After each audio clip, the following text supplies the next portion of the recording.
What's going on? I hope you guys are okay. I hope you guys can hear me all right. My name is Dr. Boyce Watkins, and I want to welcome you to drboycetv.com, the home for intelligent Black people. So today on drboycetv.com, we're going to talk about a great Black man by the name of Dr. Claud Anderson. Dr. Anderson is not here today, but Dr. Anderson and I just spoke, and he had a message for you about the Alabama brawl. And so what I'm going to do is I'm going to share what Dr. Anderson wanted me to tell you, read some history out of his book, The Black History Reader, and we're going to talk about whether or not Black people traditionally have stood up against tyranny, oppression, or various forms of terrorism. So get comfortable, buckle up, seatbelt, hit that thumbs up button. We're going to get started on drboycetv.com right now.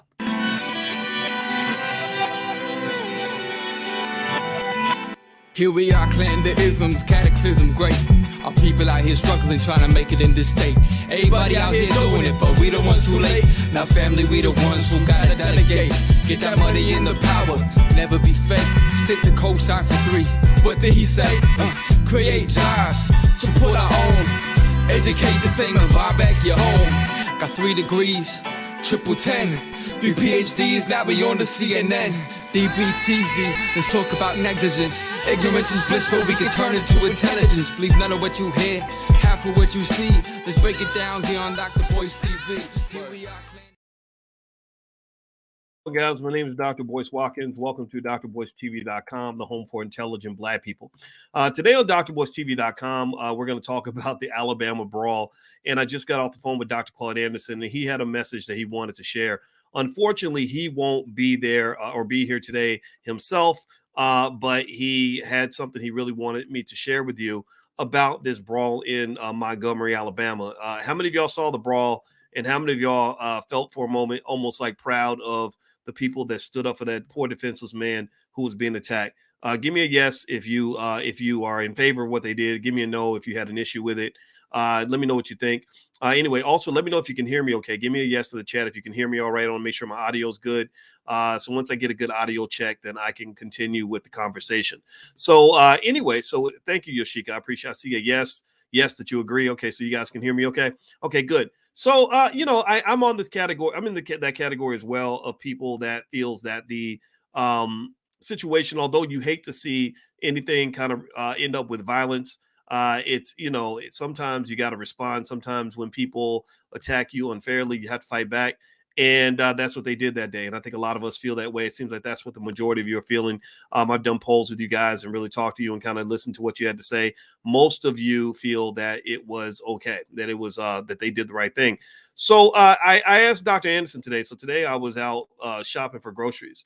And me and my wife just got back from our tour Denmark. You guys know that we went to Denmark and Iceland and stuff like that, hanging out with the white folks for a minute. But we are going to be doing Black stuff soon as well. We are going to be going on a trip to Africa next spring. So if you'd like to join us in Africa, just let me know and we can make that happen. Follow me on my Telegram page, and that's where I'm going to make the announcement of when we go. So those of us who follow me on Telegram at drboycetelegram.com, you'll be the first ones to know when those tickets become available. And I can tell you it's going to sell out quickly because over 95% of you have said that you'd like to go with us, to Egypt or Kenya and places like that. So we are doing that. We're already making that deal right now. All right. So Dr. Claud Anderson talked about the brawl, and his opinion was pretty clear. He said, I'm proud of Black folks. Those were his exact words. And I asked him specifically, I always ask for the OG's permission before I share anything that he says. And I said, hey, I'm going to talk about some stuff today. Would you like for me to tell Black folks what you said? Would you like for me to share this message? And he said, yes. He said, I'm very proud. I was very proud of Black folks that day. He said that he felt that it was appropriate to respond in the way that they did. He felt that it was the right thing to do. He felt that Black folks need to stand up for ourselves, more consistently. He also said that one of the things historically, and I'm going to bring a little Black history into the conversation. See, they don't bring Black history in. They just talk about people fighting on the beach, and that's just kind of that's the whole narrative that, that there was a big fight and some Black people were swinging, white people were swinging, some people got arrested, and that's it. Well, again, I think in the space of intelligent Black people, it's important to put things into a historical context. So I'd like to read some of Dr. Anderson's book, The Black History Reader. Give me a yes in the chat if you want to hear what Dr. Anderson wrote about Black people and our history of fighting back. Give me a yes in the chat if this is something that will benefit you, because I really, really feel that as Black people, we have to understand that these are not the first black folks to fight back.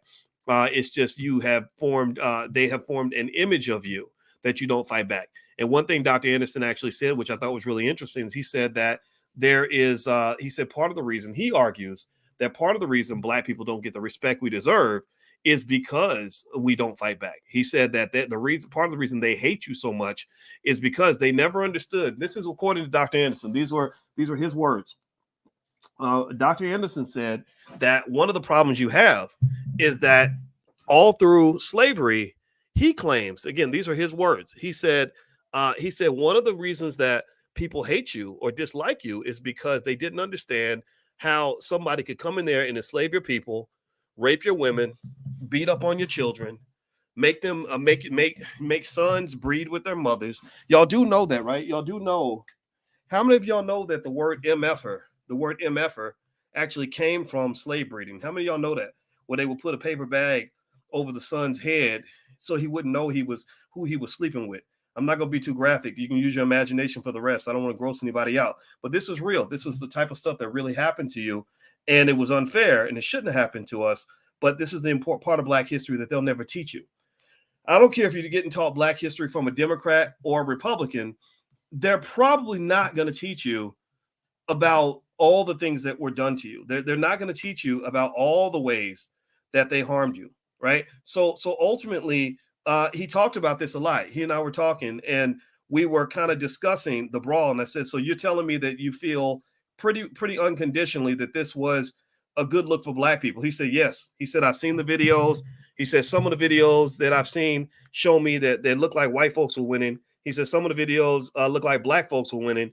And he said, but he said, I was proud of Black folk. Those are his specific words. And I said, okay, I'm gonna quote you exactly the way you said it, because I want to make sure y'all hear exactly what he had to say. In case you're wondering why he can't come in and say it himself, it's because he's not 100%. He's an 89-year-old man, and he's not the guy he used to be. But I think it's important for all of us to support him and speak on his behalf. I think it's important that we continue the legacy and help, provide strength where the OGs may be a little bit tired. And that's why I'm here. And that's what I'm going to do until the day I die. So anyway, hit the thumbs up button, thumbs up, share, subscribe. You're watching drboycetv.com, the home for intelligent Black people. And if you could also hit the notification bell. If you hit the notification bell, you'll be notified when we go live. I think the channel's shadow banned, or the channel's shadow banned, because we talk about topics like this. So if you want to make sure you're notified, make sure you hit the notification bell. Also, follow me on Telegram, because that's the best way for me to connect with you without being interfered with by the powers that be, because there's racism from both liberals and conservatives. And part of the racism is digital racism, where they sort of block channels that talk about things like this. So let me read some of Dr. Anderson's book. This is from the Black History Reader. And this is the book we've been studying. If you're in the Dr. Boyce Book Club, where we study Dr. Anderson's books on Wednesday nights at 8:30. It's in the Black Business School. It's totally free. We are reading, we're reading the Black History Reader. But I thought that given that the Alabama brawl just happened, and also given that Dr. Anderson had these comments, I thought I would come in and read a little bit of this to you. And this is question 75. He has a list of questions about Black history that your white teacher will never teach you, that you'll never learn in a public school, that you can only learn yourself. And so his website's powernomics.com, by the way. And question 75 is this. It says, did Blacks ever form organizations to protect themselves from extra legal and other terrorist groups? Meaning, when racist folks came to our communities to whoop and got to whooping ass, did Black people just sit back and shudder and cry and say and scream Black Lives Matter and get on our knees? Or did we actually stand up and fight? Well, this part of history is not the history that you get. I don't know if y'all remember in school seeing all the videos of Black folks just getting their asses beat and sitting at the lunch counter begging for an opportunity to buy a sandwich from a white man, and literally getting beaten half to death just for the right to get buy a sandwich from a white man. That to me, that never appealed to me. That never made sense to me. I never understood that. And so here's the part of history they're not going to tell you. So he says here, during slavery times, there was a secret Black organization called the Knights of Liberty, founded by Moses Dixon, who was born free in Cincinnati, Ohio in 1824. Dixon didn't see the horrors of slavery until he was an adult, working on a steamboat that traveled into the South. So this is a Black man who had the curse of freedom. And I say the curse of freedom because what that meant for him was that he had an expectation that he was going to be treated like a human being wherever he went. I've seen that. I've seen people come from other countries and say, how dare you talk to me like that? Whereas there are black folks who grow up like that and they're just kind of used to it. So this brother says, so Dixon, he gets on the steamboat, he goes south. After exposure to these terrors, he fought back. He formed a protective organization that met regularly and privately in St. Louis, Missouri. His organization's plan was to destroy the institution of slavery quickly and by any means. By any means. Okay, so he sounds like the original Malcolm X, if you ask me. Let's see here. The members were willing to initiate military action if necessary. Over a 10-year period, the Knights helped hundreds of blacks escape slavery and find quasi-freedom in the North. The Knights of Liberty was dissolved shortly before the Civil War started. It was remembered, however, by several names, including the Knights of Tabor or the Black Knights. How about that? I like that. That's a cool name, the Black Knights. We gotta call ourselves the Black Knights. Hey, how about this? I ain't got my Vicky Dillard gavel up in here. I'm about to call a session of the League of Intelligent Black People. I think that I don't have it. I don't have my Vicky Dillard gavel. I can't find it, but I got my little thing, so I'm gonna use my hand as my gavel. So I'd like to call a quick council meeting of the Council of Intelligent Black People around the world. I propose that we give ourselves a new nickname, and that nickname be the Black Knights, that we are willing to fight for our freedom by any means necessary. We stand up for ourselves, and we are willing to do what is required to free ourselves and free our children from the grips of any form of slavery, whether it be physical, psychological, or economic. All in favor, say aye, or yay, or yes, or me, or whatever, or yes, you go, boy, whatever you want to say. Say, everybody, let me know if you like that nickname. I like that. I like that a lot. Because y'all know I'm proud to have a warrior spirit. So that's why when I go into stores, I buy stuff like this. Because you come in and you try to enslave me with that nonsense, with that psychological slavery, that spiritual slavery, or whatever. We're gonna fight. So I keep stuff like this around me to remind me that sometimes when it's time to fight, you got to fight. So how many of you agree? So all right. So let's see. All right. So that's our new nickname. Okay. So I see Yoshika and Tawana and Alice and Opal and Marnita, and I'm sure those of you listening on Spotify agree. All right. So by the power invested in me, by the Council of Intelligent Black People around the world, I hereby say that our new nickname that I'm gonna pop up with every now and then is the Black Knights. So when I throw my hat in the air and you see it on the moon, in the moonlight, it like the guy did in the Alabama brawl, he threw his hat in the air and the hat formed a silhouette in the moon and everybody came to fight. Well, that's what I'm gonna do, and I'm gonna call together the Black Knights because I like this. I think we need to resurrect that nickname. That's pretty dope. So all right. So all in favor, say aye. All right, so we are now the Black Knights. So I'm not going to say that all the time, but I think that's a cool extra nickname for us. I like the Black Knights. All right, so let me keep reading here. All right, so he says here, over a 10-year period, the Knights helped hundreds of blacks escape slavery and find quasi-freedom in the North. It was remembered by many names. I mentioned that. The word Tabor had special meaning, referring to a place in the Bible where the Israelite army beat the Canaanite army. So they got a name out of the Bible. After the Civil War, the South blamed the blacks for its loss and intensified their abusiveness toward blacks. In response, blacks created some protective organizations. The most effective were the Glory Brigade and the Buffalo Soldiers that formed after the Civil War. So black folks fighting ain't nothing new. Black people coming together to defend each other, that's not new. That's not something that just happened for the first time in Alabama. That's propaganda that led you to believe that your job as a black man was to sit back and be a sniveling little punk coward and let somebody beat your head in just so you can have the right to spend money at his business instead of your own. That's propaganda. That is propaganda, people. So I think ultimately, and I want to put Dr. Claud Anderson's website, Powernomics.com, up here, because I think this should be your university. This should be your Harvard. This should be your Yale. This should be the place where you go to get your black history. Don't go get it from people that are going to only teach your son how to be a coward. Go learn from people that are going to teach your son how to stand up. Me and Dr. Anderson talked for an hour today, and all he talked about was war. He talked about his experience in war, and not in World War II. Because he's a little too young for that. But the Korean War, he talked about being in the military, jumping out of airplanes, jumping off of aircraft carriers that were 5 stories high. He talked about flying the airplane and the plane falling off the aircraft carrier and what would happen when you fall. Like, he talked about all of this, right? And I was listening to every word because we need to really celebrate and honor and listen to those brave OGs who were willing to put it down in the fight, who were willing to stand up so that you can have a chance to stand up. The ones who were willing to clear a path so the rest of us can have an opportunity, right? So you probably have somebody like that in your family. Some of you stand in that same spirit. Shout out to every veteran in here. Shout out to every strong parent in here. Shout out to anybody who's willing to stand up and fight for something. So Dr. Anderson, what he's saying in his book, and his book is called The Black History Reader. You can get a copy at Powernomics.com. He's basically saying that Black people have been fighting for a long time. Right. And everything you saw in your public school that was telling you that all Black people did was sit around and get their ass whooped just so they can go and drink out of a water fountain. That's all a bunch of stupid propaganda. It's silly. It's ridiculous. It's nonsense. I'm not saying that it's worthless. I'm not saying I don't honor some of those people. I'm just saying that you've been hoodwinked, you've been bamboozled, run amok, led astray, lied to, all these things. All right. So anyway, let's keep going. Could you do me a favor? Please hit the thumbs up button, thumbs up, share, subscribe. You're watching drboycetv.com, the home for intelligent Black people. I have a new book out. It's called The 10 Commandments of Black Economic Power.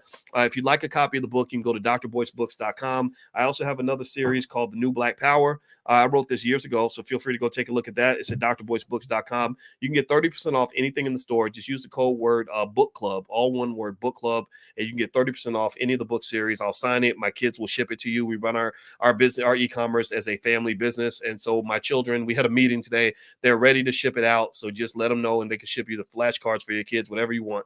And I use that code book club and you get a big discount. All right. So here's what else Dr. Anderson says in his book, Black History Reader. He says, after the Civil War, the South blamed Blacks for its loss and intensified their abusiveness toward Blacks. So we formed these groups, the Glory Brigade, the Buffalo Soldiers, to fight back. They deserve high praise for the protection provided to Black people. While over 200,000 Blacks fought the South alongside the Northern Union soldiers, the Glory Brigade was also associated with the Union, but their highest priority was protecting their own enslaved people. How about that? They were Black first 150 years ago. They said, yeah, we'll fight alongside the white folks, but we Black first. We're protected. They said he said their top priority. Pay attention now. This is page 216 of the Black History Reader. Dr. Claud Anderson, Powernomics.com. That's where all his books are located. And so they were Black first. So again, we think that everything we're doing is flashy and new. Ain't nothing new about this. I ain't the first one to do this. We ain't the first ones to do this. The Black Knights, when we call ourselves the Black Knights, which is, I guess, going to be one of our new nicknames, we're just following tradition. We're not becoming some sort of different version of a Black person. We're simply just continuing what was already there. You're simply being more of what you already are. See, before you spent your whole life lying to yourself. You've been out of character for 30 years. You've been out of character for 40 years. You've been out of character for 50 years. You've been that's why you felt so uncomfortable. That's what drew you to this channel. That's what made you want to come and listen to people like me, is because you said something ain't right. I'm looking for something different. So you, like Neo getting out of the Matrix, you climbed out of the Matrix and you're reading your history and you're like, holy crap, we've been doing this. Ain't nothing new. A Black man's supposed to fight when he sees another Black man getting beat up by a lynch mob. He's supposed to stand up. So ultimately, this is what I love about Dr. Anderson. This is what I love. Let me keep reading here. This is Black History Reader, page 216. In the belly of the Confederate South, the Glory Brigade was a Black regiment that fought to hold land for Blacks. Again, Black first. In Florida's Amelia Island. In South Carolina, they fought to hold on to Hilton Head Island, Jones Island, and other offshore land for Blacks throughout the South. Although Confederate rebel forces attacked the islands repeatedly, the Black troops fiercely fought and held those lands for the Union and Black ownership well after the Civil War. So they were still fighting after the Civil War was over. The Civil War was not the end of the battle. This is very interesting, right? So let's see here. However, after the 1960s and the Civil Rights Movement, y'all know where this is going, don't you? You know where this is going. After the 1960s Civil Rights Movement, Blacks lost most of the land on the various islands to white land developers who took the land through various means, such as taxation and gentrification, and then built expensive all-white resorts that excluded Blacks. And these were your allies, people. These were your allies. During the Black Civil Rights Movement of the 1950s and 60s, while Blacks were declaring themselves nonviolent, violence against them, especially in the South, was rampant. One group of World War II and Korean War veterans did not accept the nonviolent turn the other cheek philosophy and organized into a protective group called the Deacons of Defense and Justice. Anybody ever heard of them? Nice, right? Nice. Let's keep going. First, organized in Jonesboro, Louisiana on July 10th, 1964, their primary goal was to combat the KKK violence against the Congress for Racial Equality, CORE, volunteers who were entering southern states and conducting voter registration drives. So really, those who support the civil rights movement should not consider these individuals to be your enemies. These black folks that were ready to fight, that's part of your defense. Just like when Malcolm X had a relationship with Bumpy Johnson. Now Malcolm wasn't scared to fight either, but Bumpy Johnson said, "Hey, I'll back you up. I'll support you," because sometimes war is ugly, and sometimes somebody's got to be ready to fight. Everybody can't be passive. Everybody can't be nonviolent. So let's see here. In various locations in the South, the Deacons patrolled black neighborhoods. They protected mass meetings, community headquarters, voter registrations, and civil rights marches. The Deacons purposely inflated their membership numbers to appear more menacing to white extremists. The image of thousands of armed and angry black men in special defensive organizations spreading throughout the country shocked many people and led to speculation that the U.S. was headed for a race war. In the 1960s, so remember, when people say these things now, this is not new. This is all history. This has all happened before. In the late 1960s, the Black Power movement eclipsed the Deacons and the nonviolent civil rights movement. Many Black Americans, especially the young, grew tired of the compromising and passive attitudes of the civil rights leaders and were more inclined to identify with Malcolm X, Stokely Carmichael, Rap Brown, and Black Power advocates. The Deacons earned a special place of honor in Black history for the initiatives they took to protect members of the community. The number and kind of Black protective and secret organizations in the 21st century remains a secret. How about that? How many of y'all are shocked by this? How many of y'all are feeling proud right now? How many of y'all are feeling good? How many of y'all are feeling that Black people are strong? I'm feeling very strong right now. I'm feeling very empowered right now. I'm feeling very safe in that power. I don't know about you, but this type of stuff, this is why I love men like Dr. Anderson. I told him how much I love him, how much I appreciate him. We talk about once every 2 weeks. And so he came in and we just happened to talk about the Alabama brawl. I think he brought it up, and that's when he said, "I'm proud of Black folks." And I said, "Okay, do you want me to share that with other people? Because there are people that would probably want to hear what you have to say." And he said, yes. He specifically told me that he wanted me to tell you all how proud he was of Black folks fighting. Then he started going into the history. And one of the things he talked about with the history is that Black folks have always been disliked and disrespected because people didn't understand how you could allow somebody to do that much to you. And your code of conduct is so non-existent that you don't even know to stand up for yourselves. He said that. He said that, he said that a lot of European countries, they have codes of behavior. The code is, if somebody disrespects you, they slap you in the face with a glove, then they say, "Meet me out back." And then they have a sword fight. Or somebody hurts your family or hurt your loved ones, you fight back. And so he said that Black folks haven't had those experiences. We have had people train us to back down. People tell us that the best thing to do was to stay safe and be scared. And it wasn't really helped when they got rid of your strong men, when they locked those strong men in prison or killed them, or they abort the baby before he's even born. That then leaves that young son who wants to fight. He's listening to, unfortunately, his mother, who wants him to stay safe. And in many cases, not in all cases, but in a lot of cases, the mother doesn't understand why the son has to defend his honor, why the son has to stand up, why the son might have to go to war. So, and this is something that's happened in every family. So ultimately, when they turned you into a fatherless community, that was, in my view, another tactic to soften and feminize your men so that they aren't able to get up and fight anything. Okay, so anyway, let me keep going. Hit the thumbs up button, thumbs up, share, subscribe. I want to remind you all that we have a movie coming out directed by Rick Mathis called B1 the Movie. Dr. Anderson's in the movie, along with Dr. George C. Frazier and Queen Afua and Vicky Dillard and Nuri Muhammad and D1 and Julian Gordon, a lot of great Black people. We are going to release this film. We're going to do a screening this weekend. Riza Islam is going to be there this weekend. He's in the film as well. We're going to be there in Atlanta this weekend. So the weekend, we wanted to do this on Marcus Garvey's birthday out of honor for a man that everybody should know about. And if you want to, I'm going to do a 2.5 hour session on Saturday. It's going to be just a free training that I'm going to do in Atlanta. So if you'd like to come out, just come on out to the New Black Wall Street in Atlanta the weekend of August the 19th, whatever that Saturday is. I don't have the date in my head.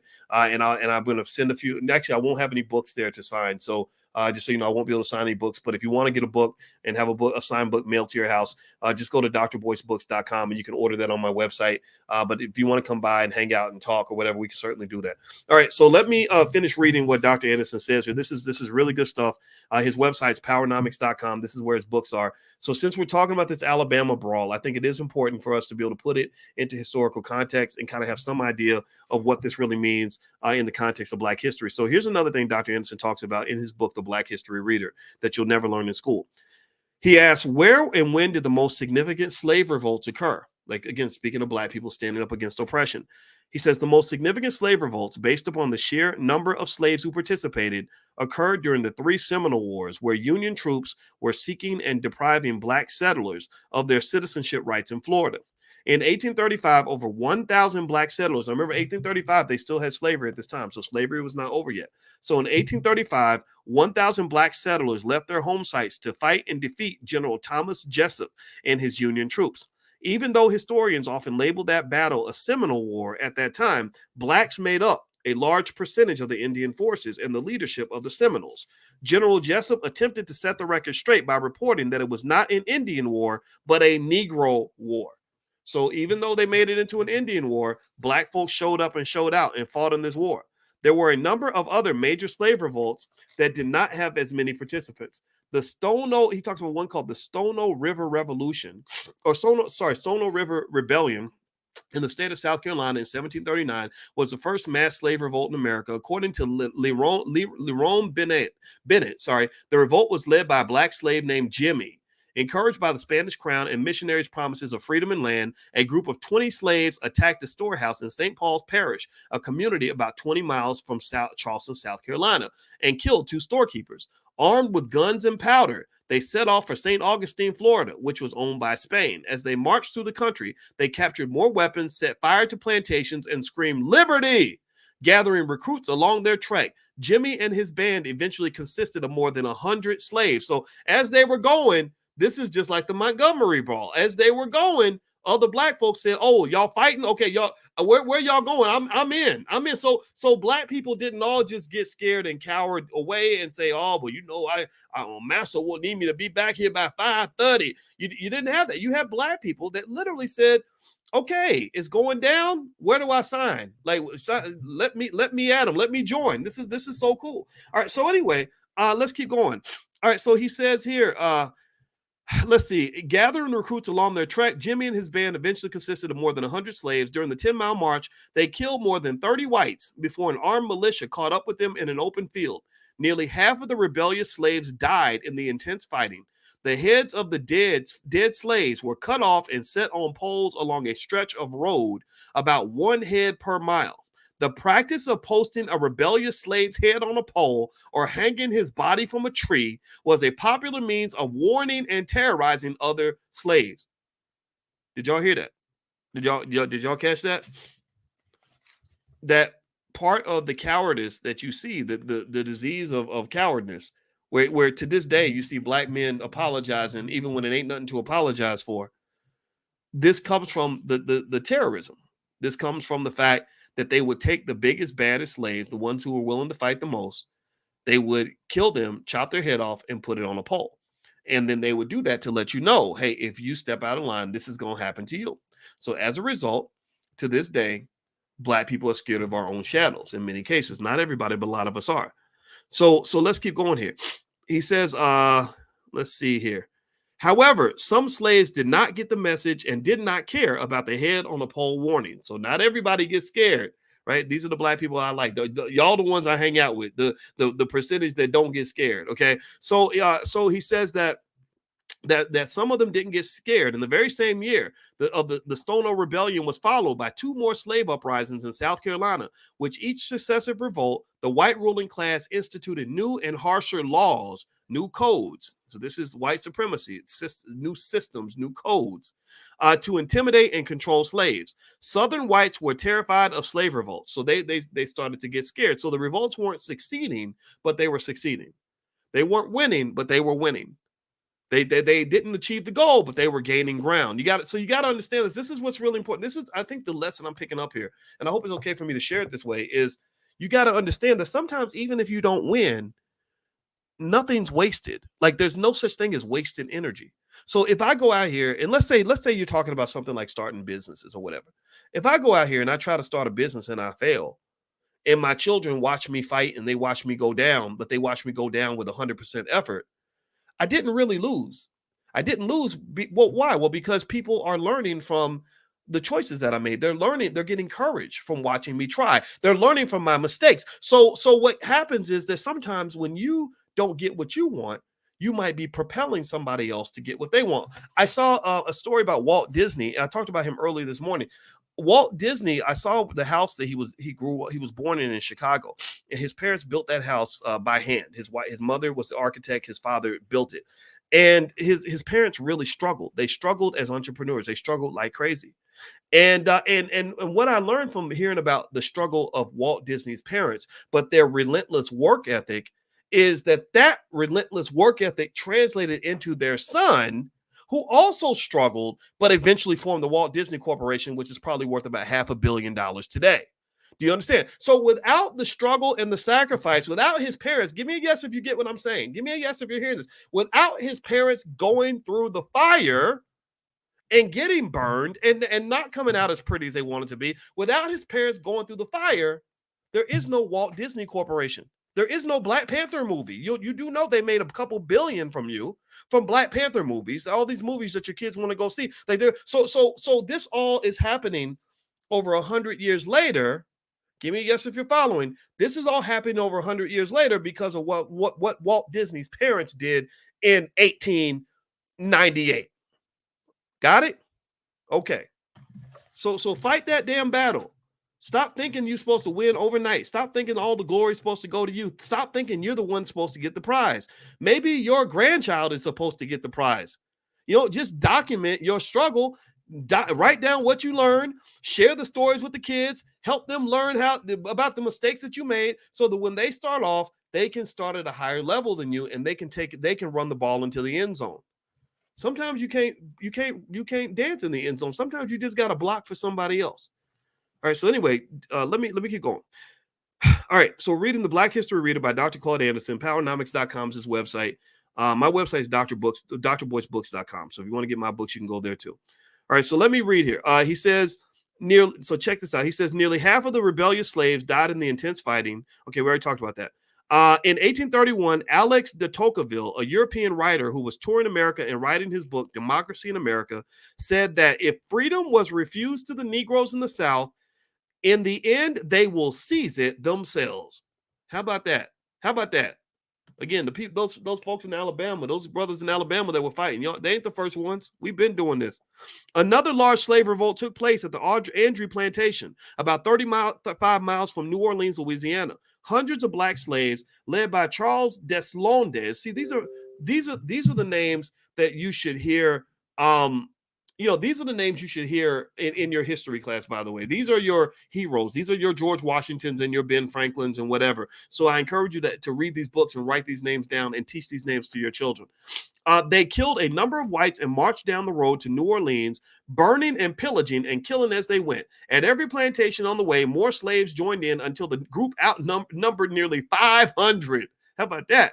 White men and women who had been warned by a few Sambo slaves and slave drivers fled on carts and wagons ahead of the revolting slaves into New Orleans. How many? Let's do a quick straw poll. Everybody answers real quick. How many of you heard about this revolt at the Andrew Plantation in New Orleans? Did anybody in your public school learn about this revolt? Did they teach any of you any of this? Has anyone heard? Is this new to you? Like it's new to me. Is it new to you? What do you think? Is this something that you've known since you were a kid? So white men and women, seeing these 500 slaves that were coming at them, they fled on wagons into New Orleans. The revolting slaves had only pitchforks and other farm implements to use as weapons. So they were easily attacked and halted the next day by armed white militia. On the second day, January 10th, 1811, U.S. military troops arrived with muskets and cannons. Outnumbered and outgunned by white militia and U.S. military troops, the poorly armed freedom seekers were defeated, then massacred. Local whites beheaded the dead slaves and placed their heads on spikes at equal distances along the Mississippi River to serve as a public warning to those who might still harbor thoughts of rebellion. In 1800, Gabriel Prosser, a 24-year-old slave in Richmond, Virginia, carefully planned and inspired the largest potential slave insurrection. Prosser had managed to recruit more than 2,000 slaves who were willing to kill any and all who attempted to stop them. The revolt was postponed for a week due to a terrible rainstorm. Before the weather had cleared up, 2 house slaves, you don't know where this is going, right? The Negro naysayers, I told you, the Negro naysayers have cursed the black community for the last 400 years. They're the ones that whenever we get together and come up with a good idea, they're the ones who undermine it and destroy it. So you're not so when you see them, that some of them live online, some of them are out here just destroying black businesses and attacking black people and doing everything they can to keep black folks from prospering. This is what happened here. So they had a couple slaves. They revealed Prosser's planned revolt to their white masters, who then arrested and hung Prosser and a large number of the participating slaves. The goal of the 2 house slaves was to earn meritorious manumission at the expense of members of their own race. Blacks in the 21st century must also be wary of the same self-serving behavior of Sambo blacks. The book is called The Black History Reader by Dr. Claud Anderson. You can get a copy of this book at Powernomics.com. I pray to God that y'all will get these books for your kids, because this man has earned every honor that we can give another human being. Every honor. In fact, at the All Black National Convention, we have something called the Dr. Claud Anderson Lifetime Achievement Award. So he was the first recipient, and each year we give it to someone different. Last year we gave it to Dr. George C. Frazier. And I just really think that as a community, we have to take a moment and reflect on what we're teaching our kids, what we're teaching each other, what we consider to even be qualified Black history training. I don't think that Democrats or Republicans are capable or have any incentive whatsoever to give you adequate historical training in public schools. So I encourage you to educate your kids on your own. The books are out there for you. Dr. Anderson's not the only one. There's another book. A brother gave it to me. Actually, y'all stay right here. I'm going to grab this real quick. I'm going to show it to you because this is going to be one of the books I want to get through once we get done with this. Hold on.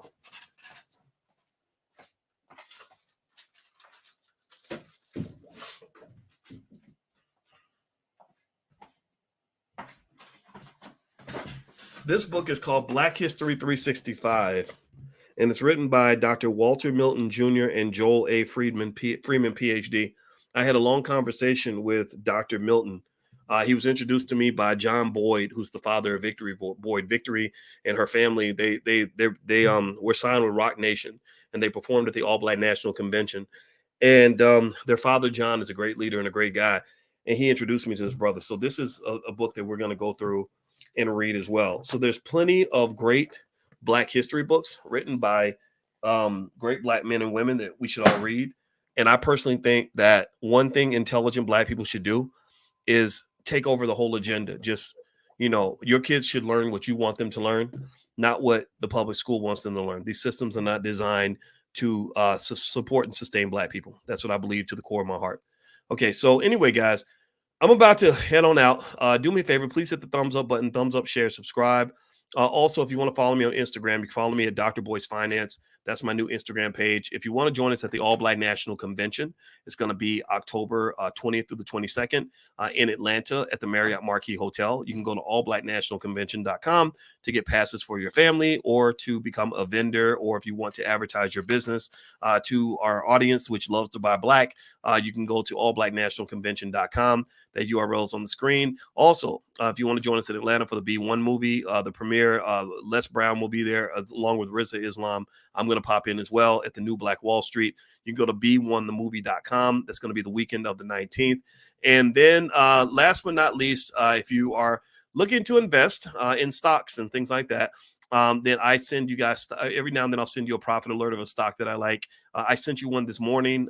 Just follow, text the word stock to 31996. And not only will I send you profit alerts, but I'll also send you our $5 a day investing plan that's helped millions of people in the Black Business School. Also, I'll send you a training I did called How to Make Money Without Working. All that stuff will come to you for free. The Black Business School is here to serve you and in the community to the extent that you'd like to be served. All right, guys. So anyway, it was great talking to you. If you could hit that thumbs up button on your way out, please do. Don't forget this podcast is on Spotify. You can follow me there. Also, hit the notification bell if you want to be notified when we go live. Because as I told you, when you read stuff like this, you get shadow banned. Like, I have no idea if someone's going to define this video as being hate speech or something like that. It's not hate speech. I'm not condoning or advocating for any violence. But what I am saying is that I do believe in standing up for yourself. I do believe that if someone's hurting you, you should be ready to do what you got to do to protect yourself. So, but unfortunately, YouTube doesn't get that. So it's almost like preventing quote unquote hate speech is like the new hate speech, or anti-racism is the new racism, right? So they force you not to talk about racism, which is a type of racism itself, because you can't get to the bottom of the racism in order to correct racism, right? So this is kind of what the world we live in. It is what it is. That's why we have multiple platforms. So make sure you follow us via text. Just text the word stock to 31996. That way we can get our butts off of YouTube and Facebook and connect in other ways where we have freedom of speech. So God bless you guys. Have a great day. I'll see you soon. Take care now. Peace.